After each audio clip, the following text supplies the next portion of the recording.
आज की कहानी एक ऐसे टापू की है जहां का समय पृथ्वी से एकदम उल्टा चलता है। क्या हो अगर वहां कोई घूमने के लिए जाए और अचानक उसे ये पता चले, फिर क्या वो वापस आ पाएगा? एक आदमी जो हेलीकॉप्टर लेकर इसी सीक्रेट आइलैंड पर आता है, कुछ लोगों का इंतजार करने लगता है, पर तभी उसे कुछ अनजान चीजों की आवाज सुनाई देती है। जिसका पता लगाने के लिए वो नीचे उतरा तो उसके पास में ही पड़ी एक बंदूक दिखी जो हूबहू उसके जैसी ही थी, यहाँ तक कि उसका सीरियल नंबर भी सेम था। इसके आगे वो कुछ और समझ पाता कि इतने में पीछे से कोई उस पर हमला करता है, उसे जान से मार देता है और फिर वो उसी हेलीकॉप्टर को लेकर उड़ जाता है। लेकिन जैसे ही वो उस चॉपर से हवा में पहुंचता है, एक अनजान लेयर से टकरा कर ब्लास्ट हो जाता है, मानो कोई परत है जो इस आइलैंड की सुरक्षा कर रही है। और इसके पीछे का राज क्या है और ये सब क्यों हो रहा है, चलिए पता लगाते हैं। पास्ट में जाने पर हमें पता चलता है कि अमेरिका की फार्मा कंपनी के लोगों को अपनी खोज के दौरान इस टापू की जानकारी मिली।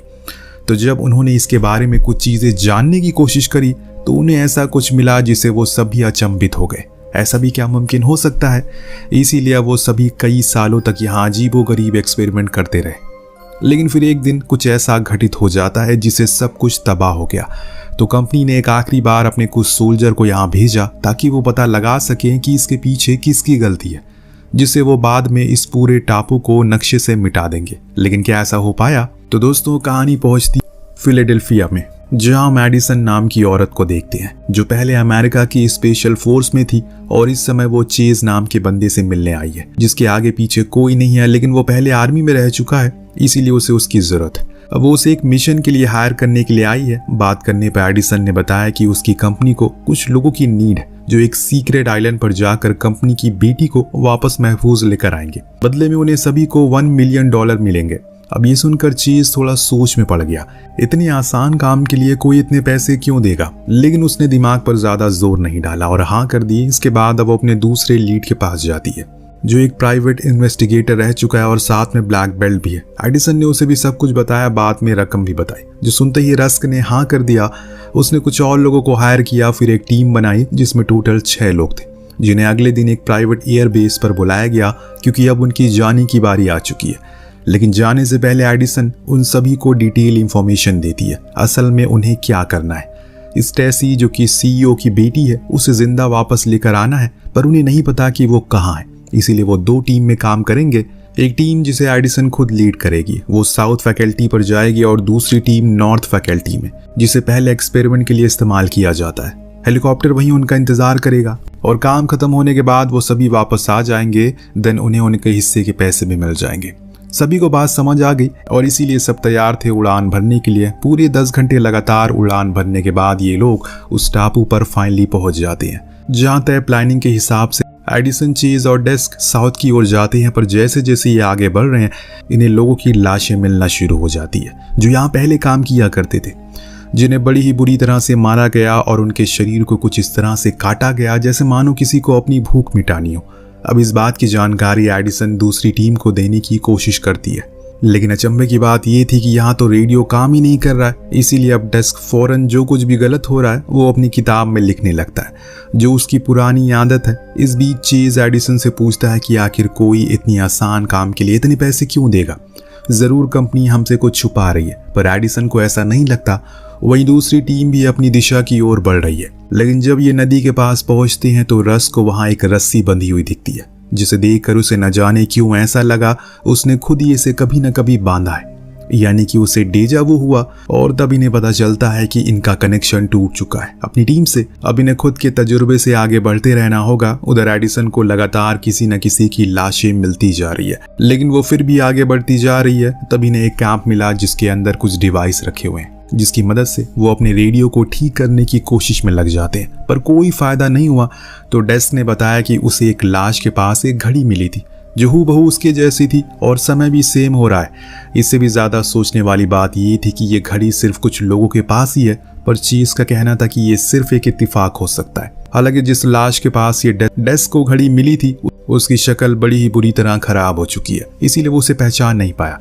यहाँ भी वही सोच रहे हैं क्या जो मैं सोच रहा हूँ। कुछ ही देर में आपको अपने सवालों का जवाब मिल जाएगा, बस आखिरी तक बने रहिए। वापस लौटते हैं कहानी पर। हेलीकॉप्टर का पायलट जिसे ये लोग उसे छोड़ कर गए थे, उसकी अचानक से आंख खुल जाती है क्योंकि बाहर किसी की आवाज आई थी उसे। जी हाँ, ये वही सीन है जिसे हमने कहानी की शुरुआत में देखा था कि ऐसे उस पर हमला हुआ और हमले करने वाला भी उस परत से टकरा कर मारा गया। अब सीन यहीं पर कट होता और सीधा पहुंचता है एडिसन की टीम पर, जिसे झाड़ियों में कुछ हिलते हुए दिखाई पड़ता है। जब उन्होंने आवाज लगाई तो वहां से कोई इंसान बाहर आया जिसने खुद को डॉक्टर बताया, और ये भी कि वो आज सुबह ही यहाँ पर आया है अपनी टीम के साथ, लेकिन एक एक करके उसकी पूरी टीम मर चुकी है। अब जब एडिसन ने सुना कि यहाँ पहले भी कोई टीम आई है तो वो और सोच में पड़ जाता है, क्योंकि उसे बताया गया था कि वो पहली टीम है जो यहाँ पर आई है। लेकिन रुकिए, अभी इससे भी बड़ा एक ट्विस्ट आने वाला है। जब इन्होंने बताया कि वो स्टेसी नाम की लड़की को ढूंढने के लिए आए हैं तो डॉक्टर को कुछ याद आया। वो इन सभी को अपने साथ चलने को कहता है, और जब ये उसकी बताई हुई जगह पर पहुंचते हैं तो उन्हें वहाँ स्टेसी की सड़ी हुई लाश मिलती है, जिसे किसी जानवर ने बड़ी बुरी तरह से मार दिया।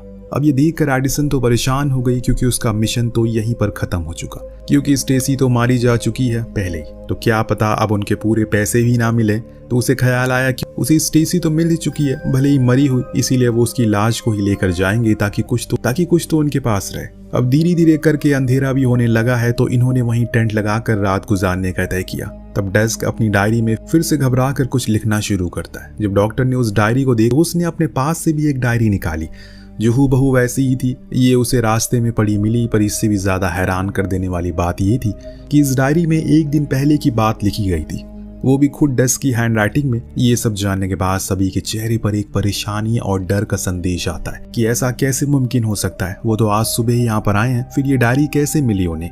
ये कोई इत्तेफाक तो नहीं हो सकता। दूसरी टीम को भी अब कुछ खास नहीं मिलता, इसीलिए वो भी वहीं रुक जाते हैं। तीनों आंख जलाकर बैठे ही थे कि इन्हें तभी एक आवाज आई। ये चौकन्ने हो गए, आसपास देखने लगे। इतने में टैग को कोई पीछे से खींच लेता है, जिसे बचाने के लिए उसने बहुत ही हाथ पैर मारे, पर वो उसे छोड़ता नहीं, क्योंकि वो बहुत ही विशाल था। इससे पहले कि वो उसे मार, रस्क आकर उसे शूट कर देता है। पर अब कोल पीछे अकेले रह गया। इसी का फायदा उठाकर वो अज्ञात चीज उस पर हमला करती है और घसीट कर ले जाती है।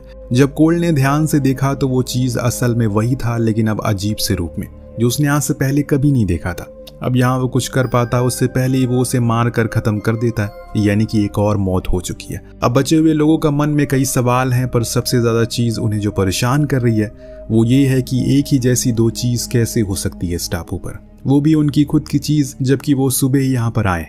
इस चीज का पता लगाने के लिए एडिसन की टीम अब उस डायरी को पढ़ना शुरू करती है, जिसमें ये लिखा था कि इन्हें कल सुबह स्टेसी फिर से जिंदा हालत में मिलेगी। अब ये बात इनकी होश उड़ाती है, लेकिन फिर डेस्क को पता चलता है कि अगर उसने ये सच में लिखा तो सच ही होगा, क्योंकि वो खुद की डायरी में कभी झूठ नहीं लिखता। तो अब सभी को सुबह का इंतजार हो गया। जब सुबह हुई तो इनके चेहरे के 12 बज चुके, क्योंकि सच में इनके सामने स्टेसी जिंदा हालत में खड़ी थी, जिसने बताया कि वो 3 दिन पहले यहाँ आई थी और तब से यहीं पर फंसी हुई है। हर कोई हैरान था कि ये कैसे मुमकिन हो सकता है। उधर रस्क और टैग कल वाले हादसे से काफी डरे हुए हैं, इसीलिए वो जल्दी जल्दी चलते हुए फाइनली नॉर्थ साइड के कैंप तक पहुंचते हैं, जहां उन्हें सेम वैसे ही कैंप मिला जो साउथ जोन पर था। इसके अंदर उन्हें एक वॉकी टॉकी भी मिला, जिसे ऑन करने पर खुदकिस्मती से कनेक्शन हो जाता है। एडिसन ने उठाया। दोनों ने अपने हालातों के बारे में सब कुछ विस्तार में बताया, जो जानकर दोनों की टीम अब इतना तो समझ चुकी है कि इनसे झूठ कहा गया है। यहाँ वैसा कुछ नहीं है जैसा वो सोच रहे हैं, बल्कि यहाँ तो कुछ और ही माजरा है जो उनकी समझ से परे है, और न जाने कब इनका अंत हो जाए। बाहर बैठी स्टेसी सब कुछ बताती है कि कैसे वो यहाँ पर आई अपनी टीम के साथ, लेकिन कुछ ही समय बाद वो सभी एक दूसरे को ही मारने लगे। फिर अंत में सभी म्यूटेंट बन गए, जिसमें से एक ने उसे मार दिया, लेकिन आज सुबह वो फिर से जिंदा हो गई। तो कैसे हुई उसे खुद भी नहीं पता। इधर डॉक्टर ने आधी से ज्यादा गुत्थी को सुलझा लिया। डेस्क की उस भविष्य की किताब को पढ़कर उसका कहना था कि ये आइलैंड असल में पृथ्वी के भूगोल से एकदम परे है। इसके पास एक अलग शक्ति का प्रकोप है, जिसे सिर्फ 72 घंटे तक सीधे समय चलता है, और इसके बाद वक्त दोबारा बदल जाता है, सब कुछ नया हो जाता, यानी कि हर 3 दिन के भीतर यहाँ पर हर टीम का एक अलग वर्जन यहाँ पर लैंड करता है, और फिर जो कुछ भी घटनाएं होती वो उन्हीं में मिल जाता है। यानी कि वो पहली बार यहाँ नहीं आए। यही वजह है कि डेस्क को सबसे पहले अपनी जैसी घड़ी मिली थी, जो एक लाश के पास थी, और वो लाश असल में उसी की थी जिसे किसी ने मार दिया होगा, और वो डायरी भी उसी की वर्जन की होगी जो बाद में डॉक्टर के हाथ लगी। अब सारा माजरा बाहर आ गया है। तो चेज ने सवाल किया, अगर हम पहले भी यहाँ आ चुके तो हमारे पहले के लोग कहाँ हैं? डॉक्टर ने बताया कि जिन लाशों को तुमने यहाँ आकर दिखाई दिया वो किसी और की नहीं बल्कि तुम्हारी थी। जिनकी शक्लें अब बिगड़ चुकी है और जिसके कारण तुम उन्हें पहचान नहीं पा रहे हो। जो मारे नहीं गए वो म्यूटेंट बन गए, क्योंकि किताब के हिसाब से अगर कोई भी इंसान 3 दिन से ज्यादा समय इस आइलैंड पर जिंदा रहेगा तो वो वायरस का शिकार हो जाता, जो उस एक्सपेरिमेंट के जरिए फैला था। यानी कि ये पूरा आइलैंड एक टाइम लूप में चल रहा है, जहाँ हर तीसरे दिन सब कुछ दोबारा से शुरू होता है। सब कुछ जानने के बाद ये सब अब डर चुके हैं, क्योंकि उन्हें अब इस बात का डर सता रहा है क्या वो कभी यहाँ से जिंदा वापस जा भी पाएंगे या फिर नहीं। वहीं दूसरी ओर ये सब रेडियो पर सुन रहे टैग और रस को पीछे से किसी की आने की आवाज आती है। जब वो पीछे मुड़े तो उन्हें अपनी ही जैसा हम शक्ल दिखा जिन्होंने अपने ऊपर काबू खो दिया। वो किसी शैतान में तब्दील हो चुके थे और वो इन्हें मार कर खाना चाहते हैं, लेकिन ये दोनों उन्हें एक एक करके खत्म कर डालते हैं। और ऐसे ही कुछ दूसरी टीम के साथ भी होता है। उन पर भी हमला हुआ, पर चेज तो उन्हें मार ही नहीं पाता। तो एडिसन उसे समझाती है अभी वो सिर्फ आज के बारे में सोचे और खुद की जान बचाए। उधर स्टेज शिकार होने लगी थी, इसीलिए उसने डेस्क पर हमला करके उसे बड़ी ही बेरहमी से मार दिया।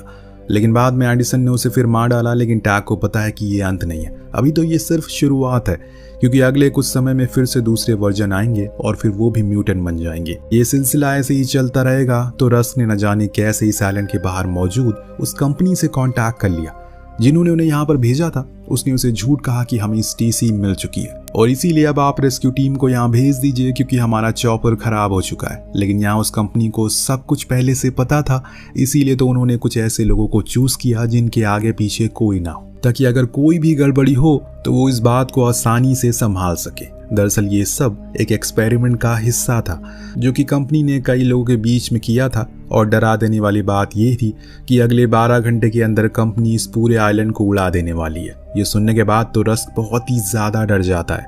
उसने फौरन सब कुछ अपनी दूसरी टीम को बताया और कहा कि हमें कुछ न कुछ तो करना होगा। लेकिन सबसे बड़ा सवाल है कि ये टापू से बाहर निकले कैसे। आसमान पर तो परत चढ़ी है, वहां जाना यानी कि मौत को दावत देने के बराबर है। अगर समुंदर का सहारा लेंगे कुछ दिन में भूख से मारे जाएंगे, और वैसे भी इनके पास खाने को कुछ है नहीं। इस बीच रस को याद आता है जब वो इस आइलैंड पर आया था तो उसे कुछ विजन आ रहे थे, जैसे वो पहले ही यहाँ पर आ चुका है। उन्हीं विजन में से उसने देखा कि इस टापू के किनारे एक बोट खड़ी है, जो अगर उन्हें मिल जाए तो वो आसानी से यहाँ बाहर निकल सकते हैं, कि वो मोटर बोट है जिसकी स्पीड तेज होती है। ये बात उसने एडिसन को बताई और कहा कि उसकी लोकेशन से वो बोट की लोकेशन नजदीक है, तो वो पहले जाए और उनके आने का इंतजार करे ताकि वो सभी साथ में इस जगह से निकल सके। एडिसन मान गई और एक बार ही उसकी भी किस्मत आजमाने को तैयार हो गई।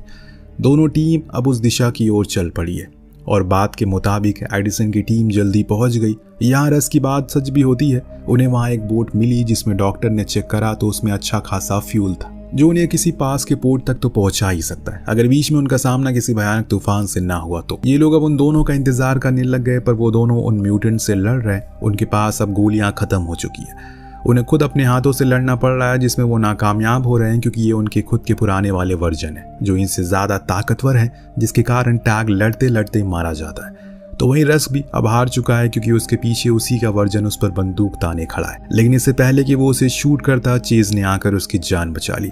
इससे पहले वो उसे लेकर भाग पाता, गलती से उसके पैर एक जाल में पड़ गया, जिससे वो बुरी तरह से फंस जाता है। अब उसमें से बाहर निकल पाना असंभव था, इसीलिए रस्क कहता है कि तुम जाओ, क्योंकि अब समय करीब है, जो कि सच भी था। पूरे आइलैंड पर धमाके होने शुरू हो जाते हैं, इसीलिए चीज उसे अपनी बंदूक देकर भाग गया।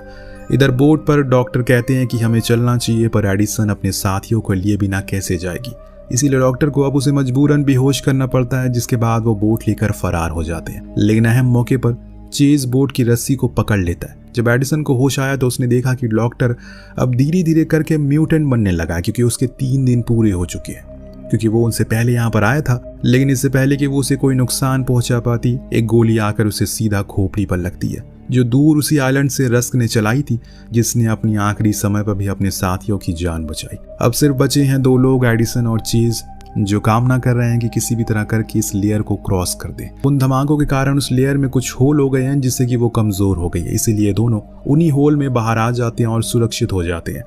यानी कि अब वो पहले इंसान बने जो इस टापू से जिंदा बाहर आ पाए, पर इसके लिए उन्हें पूरी टीम की कुर्बानी दी, जो कि वो जिंदगी में कभी नहीं भूलेंगे। और इसी के साथ ये कहानी यहीं पर खत्म हो जाती है। आपको कहानी कैसी लगी हमें कमेंट करके जरूर बताएगा। हम मिलते हैं अगले वीडियो में। Thank you so much watching. Peace out.